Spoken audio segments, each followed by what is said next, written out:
கிறிஸ்துவுக்குள் பிரியமான அன்பர்களே, நண்பர்களே, உங்கள் யாவரையும் சந்தோஷ விண்ணொலியாகிய இயேசு கிறிஸ்துவின் இனிய நாமத்தில் வாழ்த்தி வரவேற்கிறேன். இன்று நாம் கிறிஸ்மஸ் தினத்தை கொண்டாடி கொண்டு இருக்கிறோம். இது ஒரு நன்னாள், இது ஒரு பொன்னாள், இது ஒரு குதூகூலம் நிறைந்த நாள், இது ஆர்ப்பரிக்கும் நாள், இது களி கூறும் நாளாக இருக்கின்றது. நாம் எக்காலத்தை எடுத்து ஊதும் நாளாக இருக்கின்றது.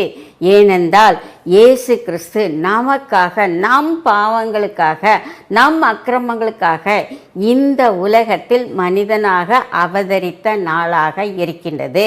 கிறிஸ்துவின் பிறப்பு உன்னதமானது, அற்புதமானது, சீரும் சிறப்பும் பெற்றதாக இருக்கின்றது.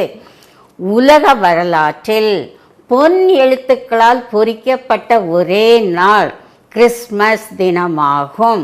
அதுவும் இல்லாமல் உலகமெங்கும் கொண்டாடக்கூடிய ஒரே ஒரு பர்த்டே நாள் எனப்படுவது இயேசு கிறிஸ்துவின் பிறந்த நாளாக இருக்கின்றது.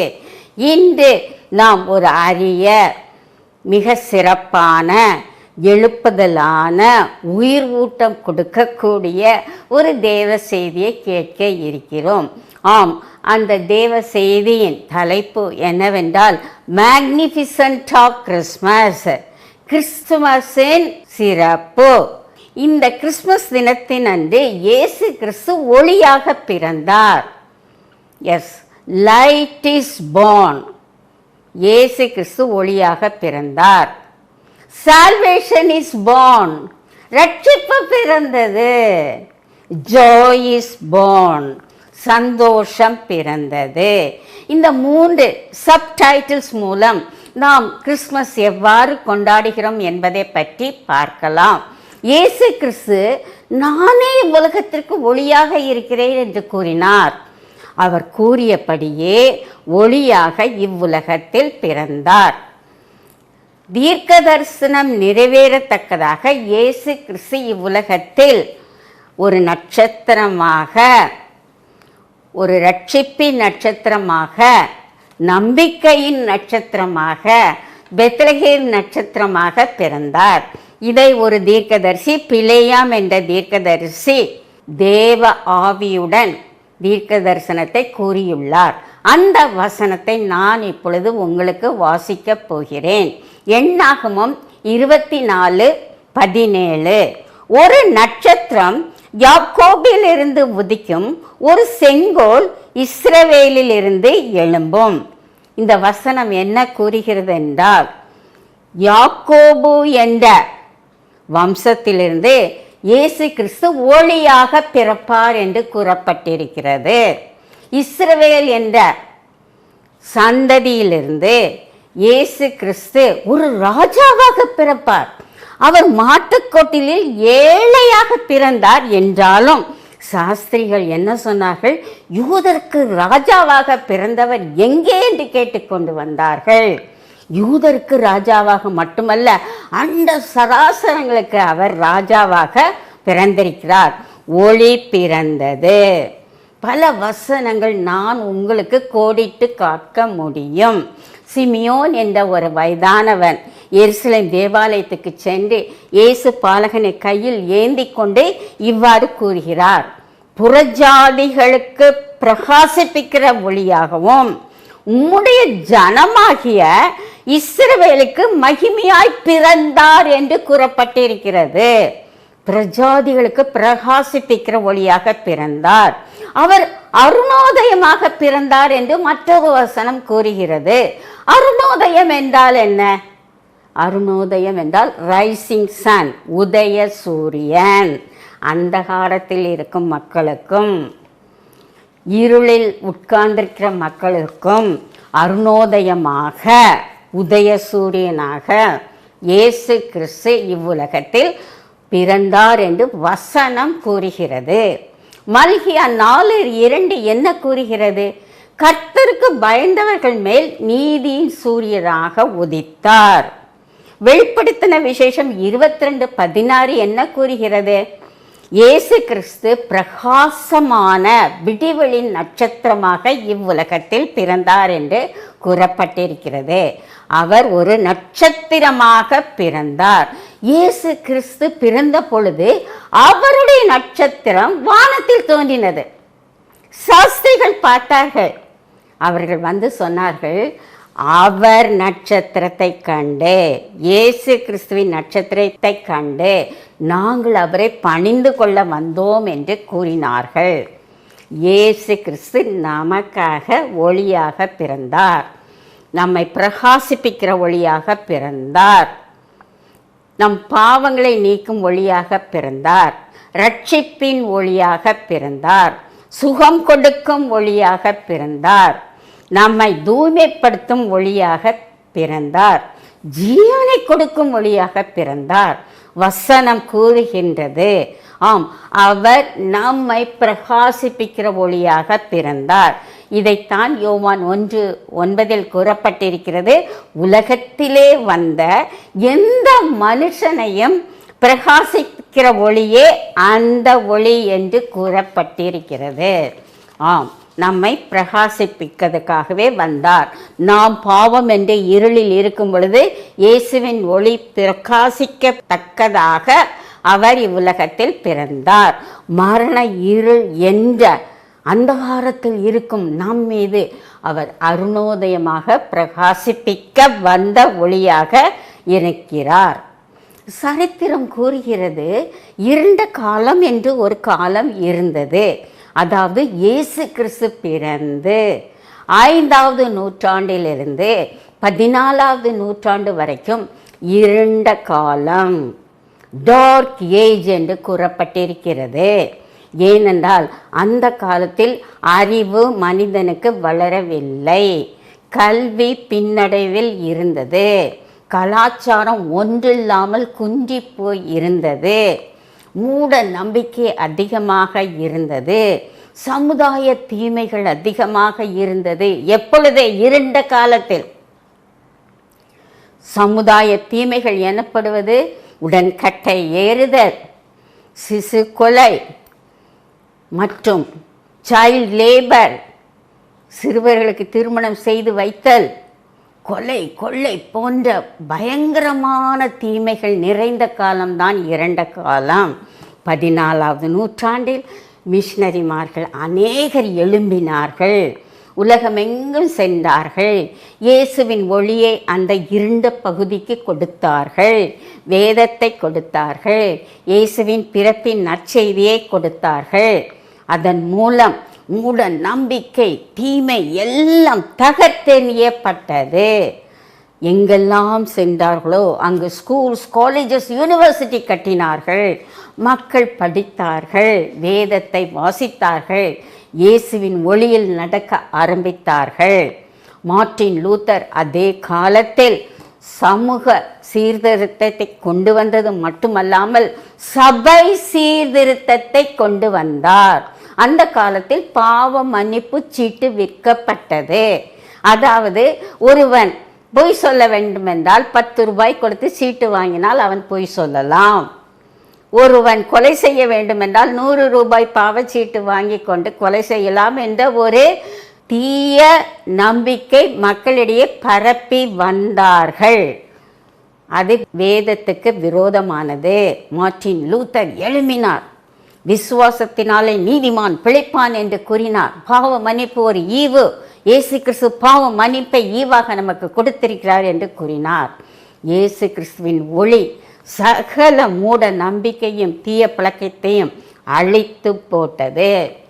நம் யாவருக்கும் மின்மினி பூச்சியை பற்றி தெரியும். இது இரவில் பறந்து செல்லும் பொழுது அதிகமான ஒளியை கொடுக்கும்.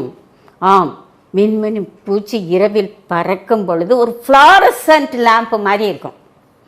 அதே மாதிரி நைட்டிங்கேல் பறவை நமக்கு தெரியும். நைட்டிங்கேல் பறவை இரவில் அழகாக பாடும்.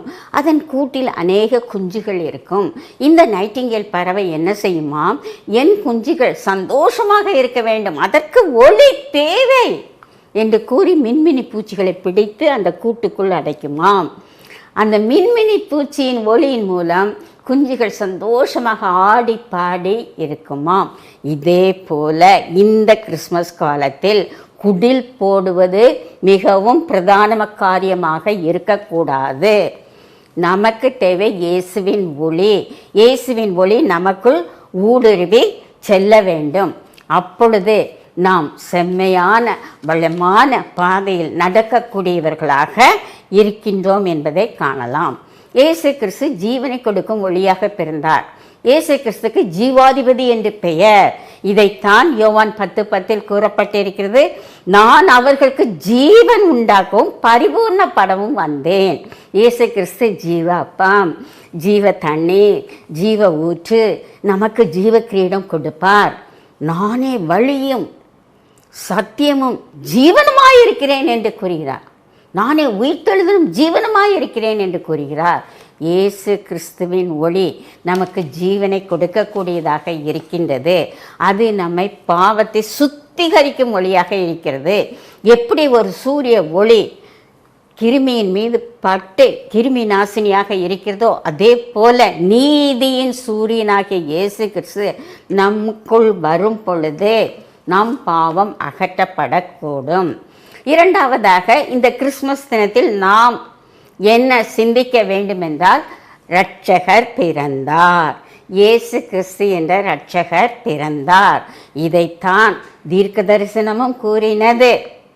மற்றும் மத்தேயு 1:21 இவ்வாறு கூறப்பட்டிருக்கிறது, அவள் ஒரு குமாரனை பெறுவாள், அவருக்கு இயேசு என்று பெயரிடுவாயாக, ஏனெனில் அவர் தம் ஜனங்களின் பாவங்களை நீக்கி அவர்களை ரட்சிப்பார். இயேசு என்று பெயரிடுவாயாக. இயேசு என்றால் ஜெஷுவா. ஜெஷுவா என்றால் ஜனங்களின் பாவத்தை நீக்குபவராக இருக்கிறார். இயேசுவின் நாமம் பிறந்தது, ரட்சிப்பு பிறந்தது.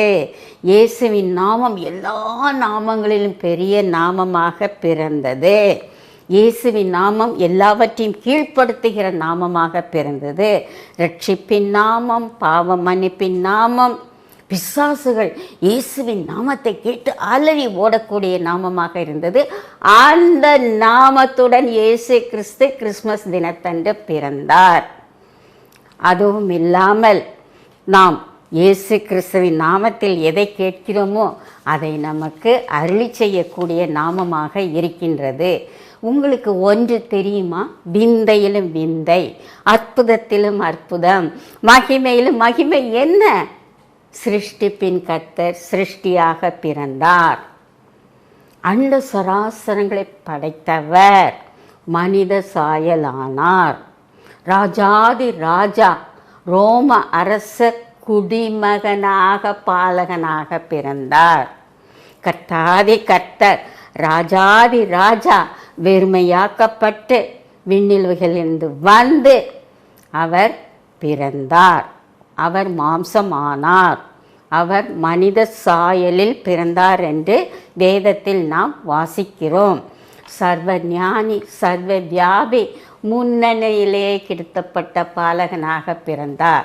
எதற்காக? நமக்காக, நம் பாவங்களுக்காக பிறந்தார் என்பதை நன்றாக அறிய வேண்டும்.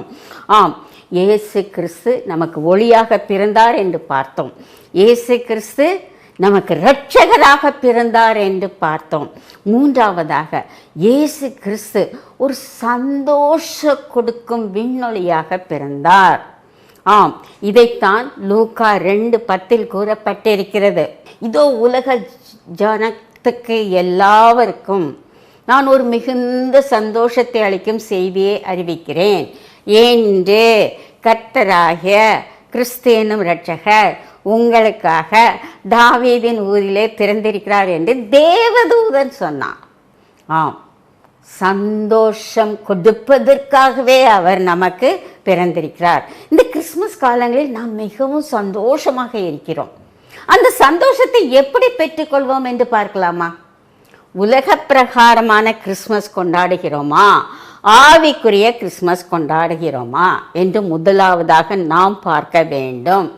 உலக பிரகாரமான கிறிஸ்மஸ் என்றால் சாண்டா கிளாஸுக்கு முக்கியத்துவம் கொடுப்பது, கிறிஸ்மஸ் ட்ரீக்கு முக்கியத்துவம் கொடுப்பது, டெக்கரேஷன், புதிய ஆடை, கிறிஸ்மஸ் டின்னர், கிறிஸ்மஸ் பார்ட்டி, இப்படி உலக பிரகமான ஒரு சந்தோஷத்தை நம்பி நாம் கிறிஸ்மஸை கொண்டாடினால் நமக்கு சந்தோஷம் கிடைக்காது.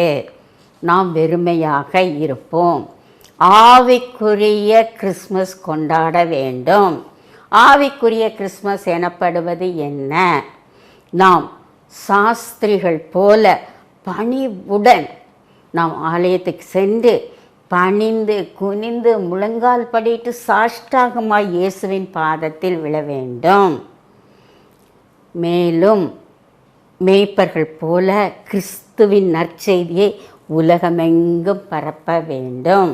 தேவதூதர்கள் போல இயேசு கிறிஸ்துவை துதித்து பாடி கொண்டாடும் கிறிஸ்மஸ் தான் கிறிஸ்மஸ். அதன் மூலம் நமக்கு ஒரு நல்ல சந்தோஷம், குதூகூலம், ஆர்ப்பாட்டம் நமக்கு கிடைக்கக்கூடியது. ஏனென்றால் அண்டம் கொள்ளாத, அகிலம் கொள்ளாத, வானம் கொள்ளாத இயேசு கிறிஸ்து மகிமையாய் இவ்வுலகத்தில் பிறந்தார். நமக்கு சந்தோஷம் வேண்டுமா? நாம் மார்த்தாள் கிறிஸ்மஸ் கொண்டாடலாமா, மரியாள் கிறிஸ்மஸ் கொண்டாடலாமா? சற்றே சிந்தித்து பார்ப்போம். மார்த்தாள் கிறிஸ்மஸ் எனப்படுவது கிச்சனில் பிரியாணி, கிறிஸ்மஸ் கேக் இவற்றை செய்து உலக பிரகாரமாக சந்தோஷத்தை தேடுகிறோமோ? No, never. நாம் கொண்டாடும் கிறிஸ்மஸ் மரியாளின் கிறிஸ்மஸாக இருக்க வேண்டும். இயேசுவின் பாதத்தில் அமர வேண்டும். அவர் இனிய முகத்தை பார்க்க வேண்டும். அவர் வாயிலிருந்து வரும் வல்லமையான வார்த்தையை கேட்டு மகிழும் பொழுது அதுதான் உண்மையான கிறிஸ்மஸாக இருக்கின்றது. சிலர் ஏரோது கிறிஸ்மஸை கொண்டாடுவார்கள், சிலர் சாஸ்திரிகள் கிறிஸ்மஸை கொண்டாடுவார்கள்.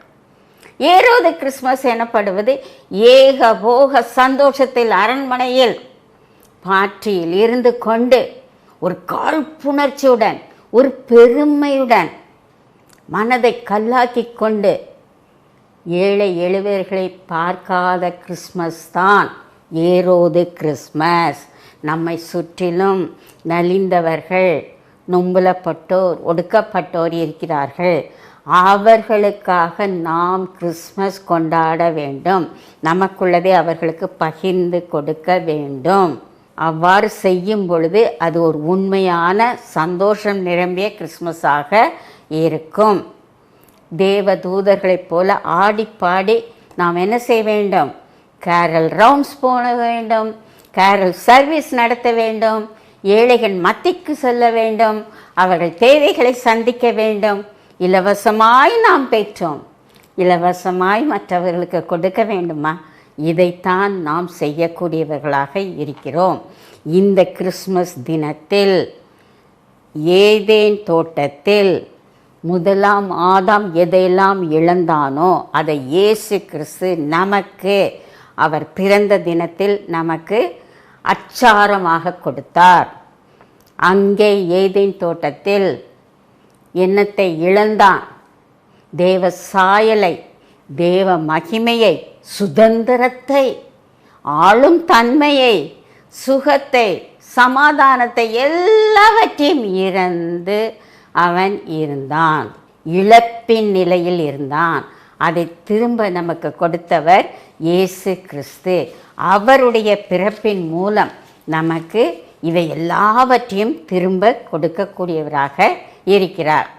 இயேசு கிறிஸ்து பாலகன் ஆரீரோ பாட்டு பாடி அவரை தூங்க வைக்கவா நாம் இருக்கிறோம்? நோ. அவர் இப்பொழுது ராஜாதி ராஜாவாக பரலோகத்தில் இருக்கிறார். Is never a baby. எதுக்காக ஆரீரோ பாட்டு பாடி தூங்க வைக்க வேண்டும்? தேவையில்லை. கிறிஸ்மஸ் கொண்டாட்டம் 3 விதங்களில் இருக்கிறது, 3 காலங்களில் இருக்கிறது. இறந்த கால கிறிஸ்மஸ் கொண்டாட்டம், நிகழ்கால கிறிஸ்மஸ் கொண்டாட்டம், வருங்கால கிறிஸ்மஸ் கொண்டாட்டம். இறந்த கால கிறிஸ்மஸ் கொண்டாட்டம் என்றால் நம் நினைவுக்கு வர வேண்டியது இயேசு கிறிஸ்து பாலகன், முன்னணை, தேவதூதர்கள், மேய்ப்பர்கள், சாஸ்திரிகள். That's all. நிகழ்கால கிறிஸ்மஸ் எனப்படுவது இயேசு கிறிஸ்து பரலோகத்தில் இருக்கிறார், பாவிகளை ரட்சித்து கொண்டே இருக்கிறார். அவரை சுற்றி தேவதூதர்கள் துதி பாடல் பாடிக்கொண்டே இருக்கிறார்கள். எதிர்கால கிறிஸ்மஸ் தான் மிக முக்கியம். இயேசு கிறிஸ்துவின் 2வது வருகை தான் எதிர்கால கிறிஸ்மஸ். ஆம், இயேசு கிறிஸ்து நீதியுள்ள நியாயாதிபதியாக வரப்போகிறார். அதற்காக நாம் காத்திருக்க வேண்டும், ஆயத்தமாக இருக்க வேண்டும், குதூகூலத்துடன் இருக்க வேண்டும். அவர் வெள்ளை சிம்மாசனத்தில் அமர்ந்திருப்பார். அவருக்கு முன்பாக ஜீவ புத்தகம் திறக்கப்படும், நியாய தீர்ப்பு நடைபெறும். எனவே நாம் எதிர்கால கிறிஸ்மஸை கொண்டாடி கொண்டே இருக்க வேண்டும். அதற்கு தேவையானது எனது இயேசு என்ற நாமம். இயேசு என்ற நாமம் பலத்த துருகம். அதில் விபத்தில்லை, வியாதி இல்லை, வருத்தமில்லை, வறுமை இல்லை, ஆபத்தில்லை, தீமை இல்லை. இயேசுவின் நாமத்தை நாம் பற்றி கொள்ள வேண்டும். நமக்குரியதை மற்றவர்களுக்கு பகிர்ந்து கொடுக்க வேண்டும். 1964ஆம் ஆண்டு போப்பாண்டவர் இந்தியாவுக்கு வந்தார். அங்கு திரேசா அம்மையாரை சந்தித்தார். கிறிஸ்மஸ் பரிசாக மிக பிரம்மாண்டமான காரை அளித்தார். போப்பாண்டவர் கொடுத்த கார் அந்த காலத்திலே 34 லட்சம் ஒரு மதிப்புடையதாக இருந்தது. அன்னை திரேசா என்ன செய்தார்கள்? அதை விற்றார்கள். ஒரு அருமையான தொழுநோய் ஒரு இல்லத்தை உருவாக்கினார்கள். இதுதான் பகிர்ந்து கொடுக்கும் கிறிஸ்மஸ். இந்த கிறிஸ்மஸ் கொண்டாட்டம் நமக்கு இருக்க வேண்டும். இப்பொழுது இயேசு கிறிஸ்து எங்கே இருக்கிறார்? அவர் மாட்டுத்தொழுவத்தில் இருக்கிறாரா? இல்லை. அவர் நாசரேத்தில் இருக்கிறாரா? இல்லை. அவர் கலிலியா கடற்கரையில் இருக்கிறாரா? இல்லை. அவர் சிலுவையில் இருக்கிறாரா? சிலுவை வெறுமையாக இருக்கின்றது. அவர் கல்லறையில் இருக்கிறாரா? கல்லறை வெறுமையாக்கப்பட்ட கல்லறை, திறக்கப்பட்ட கல்லறையாக இருக்குது.